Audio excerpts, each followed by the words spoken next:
അപ്പോൾ OG അഥവാ Ojas Gambheera, starring Pawan Kalyan, Emraan Hashmi, Prakash Raj and Arjun Das. Directed by Saaho Sujeeth. പടത്തിന്റെ തുടക്കം, അതായത് ഏതാണ്ട് ആദ്യത്തെ ഒരു അരമണിക്കൂറോളം സംഗതി നല്ല സൂപ്പർ ചാർജർ ആയിരുന്നു. ഇന്ത്യ വിട്ട് വേറൊരു രാജ്യത്ത് നിന്നാണ് കാര്യങ്ങൾ തുടങ്ങുന്നത്. അതിലേക്ക് നായകൻ വരുന്നു. നായകന്റെ ടീനേജ് പോർഷൻസ് ആണ് ആദ്യം കാണിക്കുന്നത്. ശേഷം നായകനും സിനിമയിലെ മറ്റൊരു പ്രധാന കഥാപാത്രമായ പ്രകാശ് രാജുമായുള്ള ബന്ധം നമുക്ക് കാണിച്ചു തരുന്നു. അഥവാ പിന്നീട് സിനിമയിൽ ഉടനീളമുള്ള ആ രണ്ട് കഥാപാത്രങ്ങൾ തമ്മിലുള്ള ബന്ധം ബിൽഡ് ചെയ്യുന്നു. ശേഷം കാര്യങ്ങൾ പ്രസന്റിലേക്ക് എത്തുന്നു. നായകന്റെ ആബ്സൻസിൽ നായകന്റെ തട്ടകത്തിൽ നടക്കുന്ന ഒരു കാര്യത്തെ തുടർന്ന് അദ്ദേഹം നാട്ടിലേക്ക് മടങ്ങി വരികയാണ്. ഒടുക്കം പല ആളുകളിലൂടെയുള്ള ബിൽഡപ്പിലൂടെ നായകന്റെ എൻട്രി. കാര്യം പരിപാടികളെല്ലാം KGF-ൽ നിന്ന് ഹെവിയിലി ഇൻസ്പയർഡ് ആണ്. എന്നിരുന്നാലും ഒട്ടും ഓവർ ആവാതെ നല്ല നീറ്റായി എടുത്തു വെച്ചതുകൊണ്ട് കാണാനും നല്ലതായിരുന്നു. അതുകൊണ്ട് തന്നെ ഇത് കണ്ടുകൊണ്ടിരിക്കുമ്പോൾ ഞാൻ ചിന്തിച്ചത് എന്തുകൊണ്ടായിരിക്കും മലയാളത്തിൽ ഇതുപോലുള്ള സംഗതികളൊന്നും വരാത്തതെന്ന്. എനിവേസ് അങ്ങനെ ആദ്യത്തെ അരമണിക്കൂറിന് ശേഷം പിന്നീട് കഥയിലേക്ക് നായിക വരികയാണ്. അവിടുന്ന് അങ്ങോട്ട് കാര്യങ്ങൾ കുറച്ച് ഡള്ളാവുകയാണ്. അതോടൊപ്പം തന്നെ ഇവർ പല പല കാലഘട്ടങ്ങളിൽ നടക്കുന്ന കാര്യങ്ങൾ ബാക്ക് ആൻഡ് ഫോർത്ത് ആയിട്ടാണ് കാണിച്ചുകൊണ്ടിരിക്കുന്നത്. സോ ആ ഒരു പാറ്റേണും പിന്നെ നായികയുടെ എൻട്രി ഒക്കെ കൂടിയായപ്പോൾ നമുക്ക് ആ പടത്തിലുള്ള ഗ്രിപ്പ് അങ്ങ് നഷ്ടപ്പെടുകയാണ്. ഇനി വരുന്നതാണ് ഇന്റർവെൽ ബ്ലോക്ക്. അതിലേക്കുള്ള നായകന്റെ എൻട്രി കഴിവതും സ്ട്രോങ് ആക്കാൻ വേണ്ടി ഒരു ഡിഫിക്കൽട്ട് സിറ്റുവേഷൻ നായകന് മുന്നിലേക്ക് ഇട്ടുകൊടുക്കുന്നതും അതിലേക്ക് നായകൻ ഗ്രാൻഡായി കടന്നു വരുന്നതും ഒക്കെ നമ്മൾ മുൻപും കണ്ടിട്ടുള്ളതാണ്. പക്ഷേ ഇതിൽ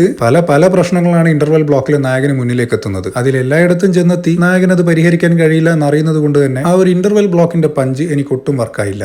പിന്നെ ഇതിനിടയിൽ നമ്മുടെ സുദേവ് നായർ വന്നു പോകുന്നുണ്ട്. ആൾ ഈ പടത്തിൽ നൈസായിരുന്നു. അങ്ങനെ സെക്കൻഡ് ഹാഫ് തുടങ്ങി വീണ്ടും മാസ് പരിപാടികളും കാര്യങ്ങളും ഒക്കെ കാണിക്കുന്നുണ്ട്. പക്ഷേ സിനിമയുടെ തുടക്കത്തിൽ എനിക്ക് കിട്ടിയിരുന്ന ഒരു എഫക്ട് പിന്നീട് അങ്ങോട്ട് കിട്ടാതെയായി. ഒപ്പം സെക്കൻഡ് ഹാഫ് മൊത്തത്തിൽ കണ്ടന്റ് ഇല്ലാതെ വല്ലാതെ വലിച്ചു നീട്ടിയൊരു ഫീലും വന്നു. പിന്നെ സെക്കൻഡ് ഹാഫിൽ കൊള്ളാവുന്ന ഒരു സംഗതി എന്തായിരുന്നു എന്ന് വെച്ചാൽ ക്ലൈമാക്സ് ഫൈറ്റിന്റെ ഒരു ഭാഗത്ത് നായകൻ ജോണി എന്ന് പേരുള്ള ഒരു വലിയ ഗൺ എടുത്ത് ഒരു റൂമിന് പുറത്തേക്ക് വരുന്നുണ്ട്. ബാക്ക്ഗ്രൗണ്ടിൽ റൈറ്റ് നൗ എന്ന് പറയുന്ന ഒരു സോങ്ങും.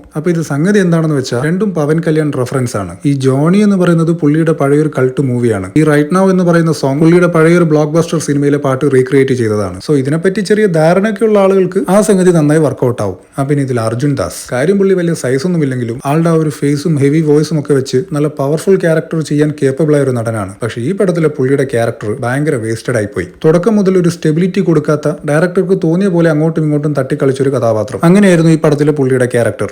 ആകെ മൊത്തം പറഞ്ഞ സാഹോ സംവിധായകൻ സുജീത്തിന് നല്ല അടിപൊളിയായി കമേഴ്സ്യൽ സിനിമ എടുക്കാൻ അറിയാം. പക്ഷേ മൂപ്പര് കഥ എഴുതി വരുമ്പോൾ ആകെ മൊത്തം ഒരു നനഞ്ഞ അവിയൽ പോലെയായി പോകും. അല്ല, അവിയൽ അല്ലെങ്കിൽ നനഞ്ഞിട്ടല്ലേ? എന്തേ ആവട്ടെ. ഇത് തന്നെയായിരുന്നു സാഹോലും സംഭവിച്ചത്. But that was still better.